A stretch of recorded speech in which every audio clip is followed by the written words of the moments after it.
Hey guys, it's Chris. It's Saturday afternoon. Let's go for a ride. Just got out of work. It's about 1:35 on 9/11, Patriot Day. Happy Patriot Day. It's been 20 years since the terrorist attack in New York, the Pentagon, and that field in Shanksville, Pennsylvania. Where were you? It's one of those days where all of us know it. And since today is today, I think I would like to share my story. I worked for Kunkel Service Company, an auto parts store in Dover, Delaware. It was a Tuesday morning. It was shaping up to be a warm day. And we're all in there, we're working. And at about 8:45 or so, someone's like, man, someone flew into one of the World Trade Center towers. It's on the news.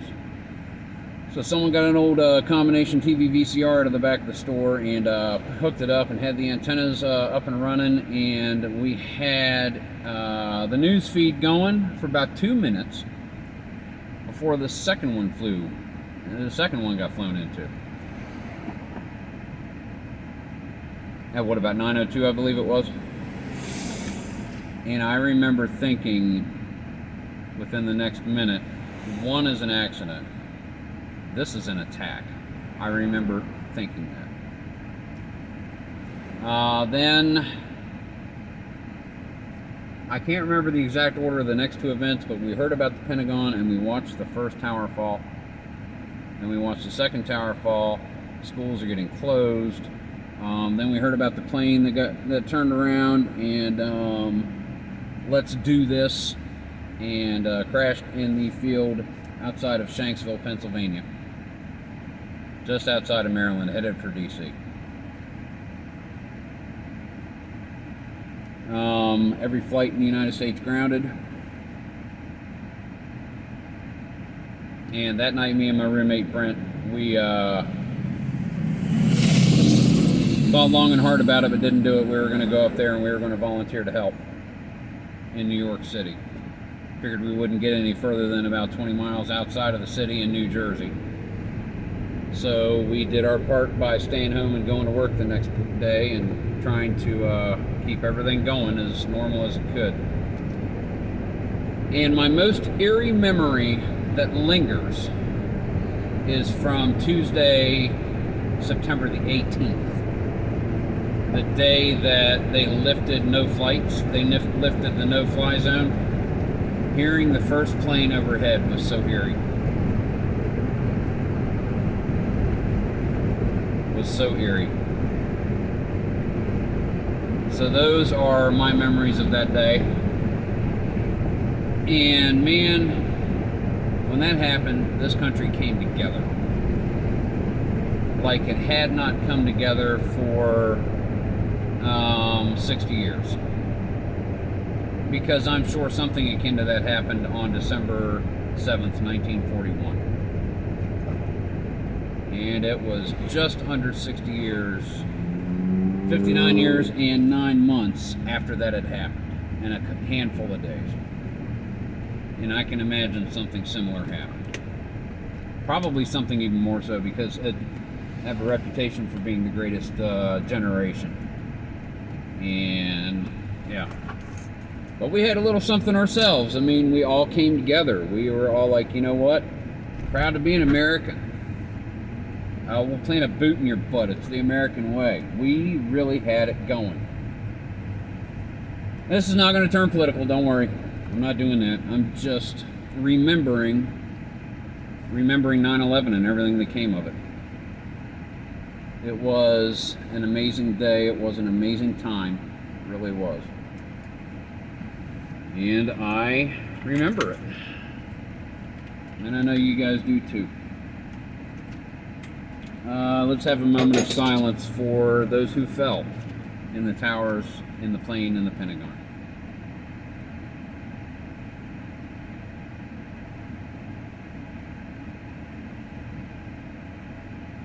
Thank you. All right. Bank bags are in. Perhaps enough of that for this one. We are headed home The guys are there, and more guys are en route, and I can't get my key to come out of the lock here. Okay. What the hell are you doing to me? Come on. There we go. The key does not like to come out of that lock, and I don't know why. We are headed home, my friends, to play us some D's and D's, some Durgerns and Durgerns. Durgerns and Durgerns.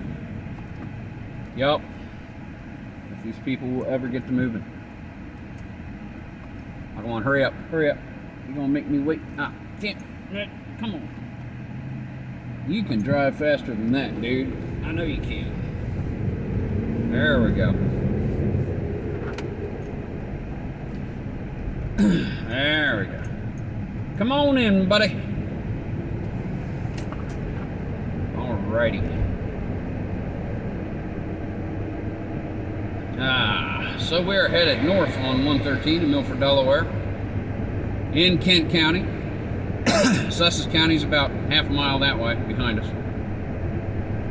We'll drive back by the store and head on down to Milton. Head on down to Milton. Head on down to Milton. There we're going to play Durgerns and Durgerns.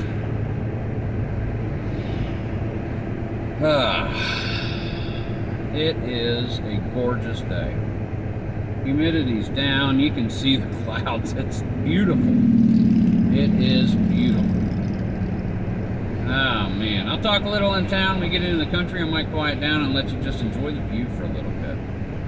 If you want to get to that, I'm probably about 6 minutes ahead in the video from right now. If you want to hear me talk, keep on listening. I don't know why you would want to do that. I'm not going to judge. Oh man. So I hope everybody's weekend is going well. Hope everyone's September is going well. T's and P's out to all of you. It's a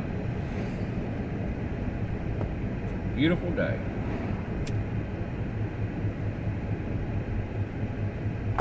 Yeah, we might have one or two more 90-degree days coming up in the next week and a half. If certain things happen and the temperature drifts up and stays there a wee little bit, but not much more. We're out of the hot part of our season. We're down into the 80s. We're almost to the point where I can turn off the AC in the house.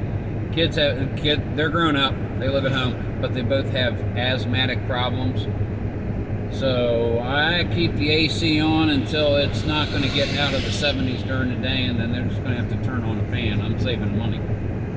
And I don't have to switch to Geico to do it.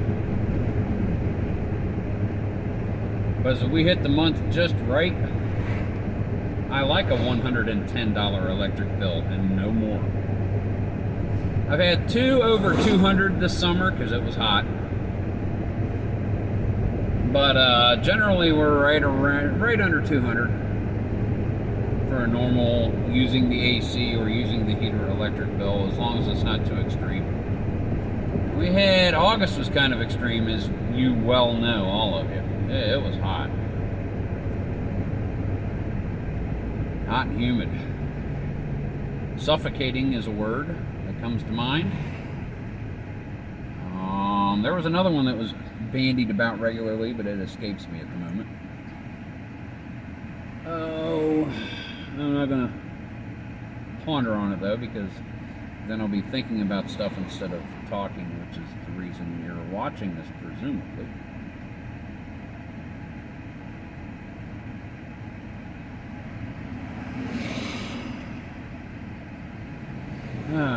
Yep. There's Blue Hen Spring Works right over there on the corner. That's a customer of ours. They do a lot of fleet work, heavy trucks. Oh man, the Mispillion River Drawbridge. M-I-S-P-I-L-L-I-O-N, the Mispillion River. Keep your head down. Every once in a while, very seldom, 2 or 3 years go by in between incidents, We'll get a tall truck. The last one was a chicken truck, loaded up with crates from chicken houses in the area, headed to Purdue, back up the road to process birds for packaging to send out to grocery stores and whatnot to be purchased by consumers. And when it hit the bridge, it was an inch or two too high. Cages went everywhere.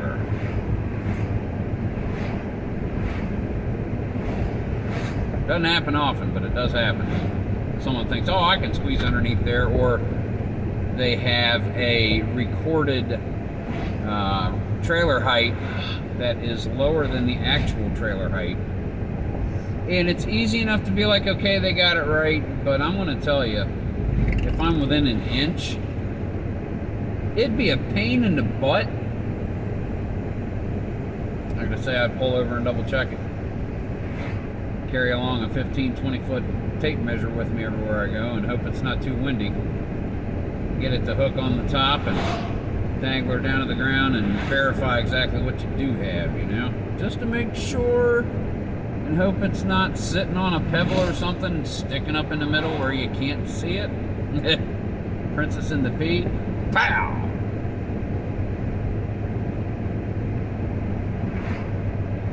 Yeah, that princess knew there was a pea under all those mattresses because she's like got mattresses laying everywhere. No. Oh man. Yep.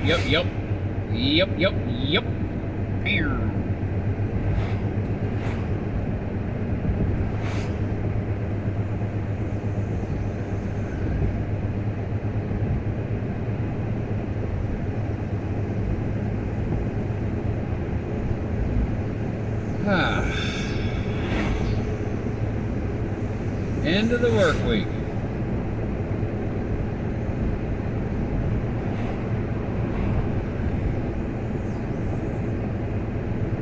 Yep, end of the work week.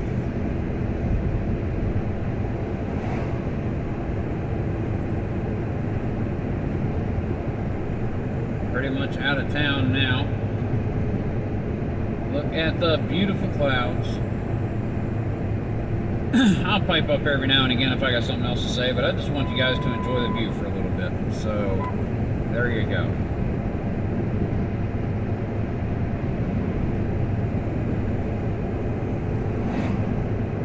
Yeah, I'll keep talking. I know.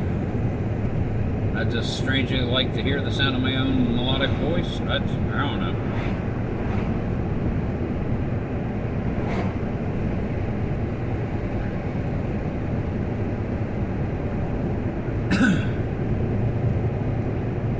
Let's talk about Milford High School football. Season getting ready to kick off. If it hasn't already, I don't know if they played last night or not. I'm not sure. Definitely next week. School only started this week, so probably nothing until next Friday night. But anyway, I digress. This year they were looking for an announcer up in the press box. I announced for the school after Chuck retired back in 2000 for 2001, 2, and 3. Maybe it was 2, 3, and 4. But anyway, the year after that, my wife wanted me to spend more time at home on Friday evenings, and I was like, okay, I'll do that. And I didn't regret making that decision. But after she died, I was like, man, I sure would love to get back in the press box again. So I asked, no, well, we've got so-and-so, but we got a friend of this or this employee, they really want to do it, so, you know, we're going to. And everybody, a lot of my customers would come in, man, they got this guy in the press box this year, compared to you, man, he just stinks, it's horrible. Because I loved it, I enjoyed what I was doing. There'd be a timeout, the guys are coming off the field, well, looks like the barn doors are closed, the horses are watered, it's time to get back to work. 3rd and 5 coming up for the Bucks. I mean, I'd come up with stuff like that, you know.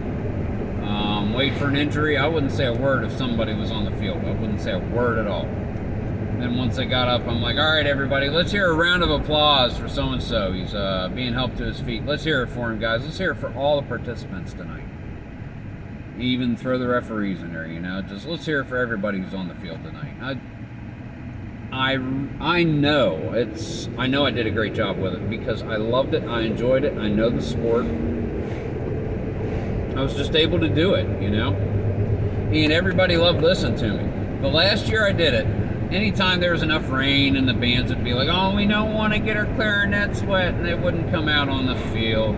They'd bring up a disc, say, go ahead and play the national anthem. And I kept on, I can sing it. You guys have heard me sing the 7th inning stretch, Take Me Out to the Ball Game. I'm like, I can sing the national anthem. Now just play this. So my last season doing it, homecoming, it rained, bands didn't come out. Dr. Cole came up and gave me the disc, and I was like, let me sing this. And she's like, you can sing? I was like, let me sing. Knocked it out of the park, as you guys can imagine. So ever since then, everyone's like, oh man, the guy that got in the press box this year, he's horrible. He's nothing like you. You need to get back in there. So finally I started trying to get back in there. And it kept on becoming, no, we got so-and-so who wants to do it. He's been waiting. And he'd get in the press box and everyone would tell me he sucked also, So I stopped trying. I was like, you know what? They don't want me. They may or may not remember me. Whatever. I don't care. I'm not chasing it anymore. So this year they're looking for an announcer, and everybody's coming and telling me, dude, you need to go for this. We need you back in the press box. And I'm like, I know. One major thing that I didn't like was I was not being unsportsmanlike. I was not getting flags thrown at our team. But they were like, you need to be less rah-rah. They were looking for a robot to recite down, yardage, field position, play result, score, nothing else. That's what it amounted to. And also announcements before the game, and your car is blocking someone, you're going to be towed. Or your car, here's your license plate, this kind of vehicle, your lights are on. That's all they wanted. They didn't want any flavor, they didn't want any color, they didn't want anything. Because someone might be like, oh, that guy at Milford, he's just a little too excitable. It offends our sensibilities. Honestly, that's what it amounted to. That truly is. That's what it was. If I were to have gone for it, which I didn't because, man, I just didn't want to put up with the headache that I knew was going to happen, I'd have given them 2 conditions. First would have been for me, but also for them, which would have set up the second one. I say, first, you're not paying me a damn red penny. I don't want to get paid for this. I love doing it. I don't want to get paid a red cent. If you gotta call me a volunteer or something for insurance reasons for me being on the grounds, whatever, fine with it. You're not paying me a penny, I'm not accepting it. And because I wasn't going to cost them any money, my second requirement was going to be, I'm calling the games my way. I get excitable for Milford. I call very well for the other team when they're doing okay. Not so much that everyone on my side of the field is going to be like, shut the heck up! Bless it! We're losing! I know that. I feel that. I agree with that. But when I'm calling a football game, I'm going to be a little bit of rah-rah, and that's just the way it's going to be. Touchdown, Milford! Go Bucks! So-and-so scored on a 3-yard dive off left tackle, and they're bringing in the extra point. Bucks go up 6 more points, scores now. I'm going to be like that. Ain't nothing you can do about it. If you're going to allow me to call the games, I'm going to call them my way. If you don't agree with either of these, thank you for talking with me. I'll be leaving now. And there's none of this go back on it in the middle of the season. Because I will finish the game that I'm in the middle of when you tell me that things have changed all of a sudden, then you're going to have to find somebody else for the next week because I'm not having it. And I really, really was sure that that would not be accepted. That would not be the way it was. And for that reason, I'm like, why bother? So, you know, it's one of those things that I did for 3 years that I really enjoyed, that I really was good at, that I probably will not ever do again, unfortunately. It is what it is. I get to call games for you guys. That's right. You get to hear the golden voice of the Bucks every single time you watch one of my videos. Golden voice of the Bucks. That's what I refer to myself as. Yeah, say or think what you want. I called myself the golden voice of the Bucks. Every time the marching band would come in, and ladies and gentlemen, let's hear it for the Milford High School Marching Bucks! Just like Jerry Thompson, the band director that was there when I was in school and when I started to do stats and announcing, he announced them that way every single time. I kept doing it because that's the only way to announce the Milford High School Marching Band. There's no other way. Milford High School Marching Bucks. No, get out of my face. Marching Bucks. It's the only way to do it. Okay, yeah, you've heard me talk. So anyway, yeah, not going to be doing any announcing, unfortunately. Everyone's like, man, you gotta do it. And I'm like, I'll tell you what, start a campaign and get them to come talk to me. Otherwise, no. No one came and talked to me. It's kind of sad a little bit. Not that they didn't come and talk to me, but that I'm not doing it. But like I said, it is what it is.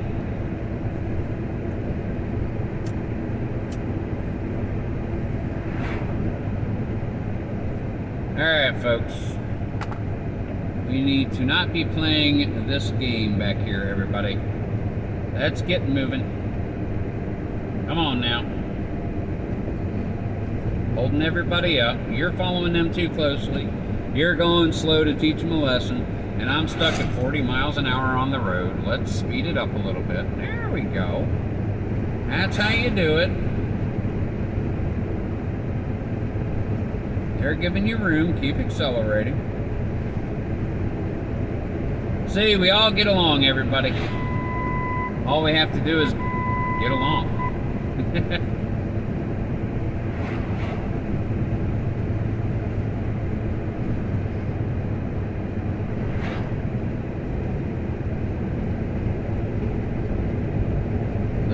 All right. We're doing it. We're doing it.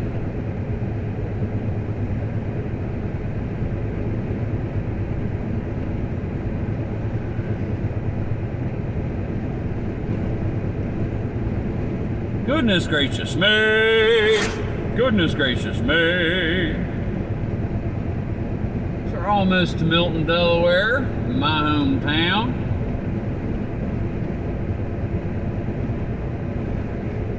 Or for those of you who pronounce it properly, Milton with a T as in tango.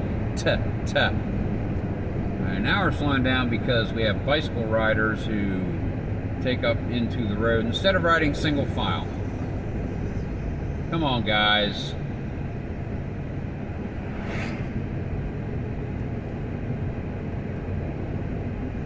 Go around them.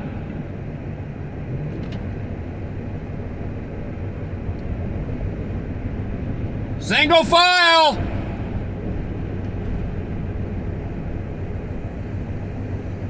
I got the booming voice. They heard me.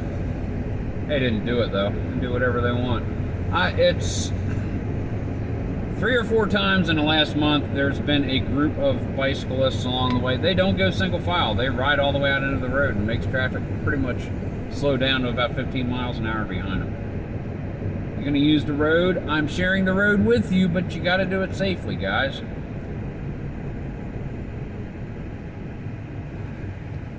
You hear traffic coming up behind you? Single file, moving on over. Let everybody go by, then ride side by side because you want to hang out, whatever. That's totally fine, but be smart. You got to. You've got to.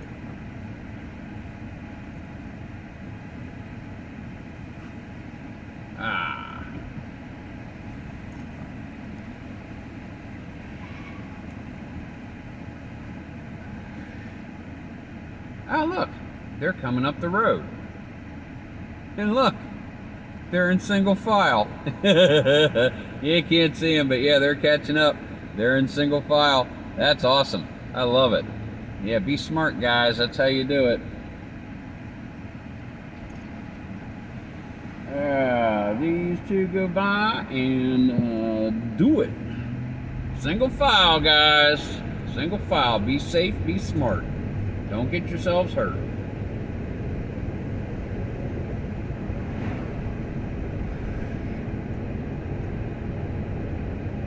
I'm sorry, but that was funny, and I'm kind of relieved that they actually decided to ride their bicycles smart. But that was funny. Single file. Wow. Who knew?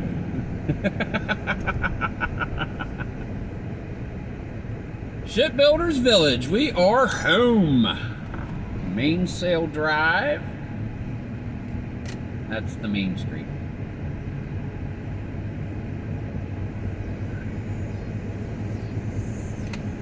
Making a left onto South Spinnaker Lane. That's the first cross street. Oh, it's Shipbuilders Boulevard. Sorry. It's not Mainsail. It's Shipbuilders Boulevard. Well, there's the Kia on the right. Everybody's waiting for me for a change because I got to stay behind and mix some paint. Ah, well. Took care of a customer.